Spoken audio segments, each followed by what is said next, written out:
તો કેમ છો બધા નવા મિની બ્લોગમાં બધાનું સ્વાગત છે। સવારમાં નાહી ધોઈને કમ્પ્લીટ થઈ ગયા, નાસ્તો આપણો રેડી થઈ જશે। તો ચાલો નાસ્તો કરી લઈએ। બહારનું વાતાવરણ જોવો ભાઈ, મસ્ત વાદળા થઈ જશે। તો વાગી ગયા 8 અને આપણે ગાડીની ચાવી લઈને નીકળી ગયા ઓફિસે જવા માટે।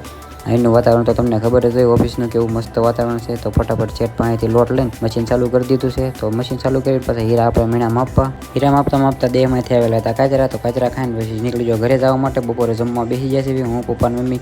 તારક મહેતા જોતા આપણે જમતા હોય રોજ। તો ડૂટી ફૂટી બનાવી હતી, તો કીધું ડૂટી ફૂટી તમને બતાવી દઉં। વાગી ગયા 2 અને ઓફિસ જવાનો ટાઈમ થઈ ગયો પાછો। તો માથું પાછું ઓળવીને પાછા નીકળી ગયો ઓફિસ જવા માટે। મમ્મીને બે ટાટા કહીને નીકળી ગયો ગાડી લઈને ઓફિસે જવા માટે। વાગી ગયા ઓફિસે, આજ તો બહુ તડકો હતો। પાછા હીરા મીણામાં આપવા આપણે પડી ગઈ છે સાંજ, 8 વાગી ગયા। તો કીધું આપણે ઘરે જવા દઈએ। ઘરે પહોંચી ગયા, જમવાનું તૈયાર થઈ ગયું બધા। આમ બધા બેસી જતા જમી કરીને એવી જો ગાયત્રીમાં આંટો મારવા કીધું, બાર ઘડી આંટો મારી। તો થઈ ગયો છે વ્લોગમાં આપણે બીજો દિવસ। વિડીયો તમને કેવો લાગ્યો જરૂરથી કીધું ને। સવારમાં નાસ્તો કરી લઈ। તો વિડીયો સારો લાગ્યો હોય તો લાઈક કરી દેજો। ચેનલ ઉપર પહેલી વાર આવ્યો હોય તો સબસ્ક્રાઈબ કરવાનું ભૂલતા નહીં। મળીએ પછી નેક્સ્ટ વિડીયો સાથે।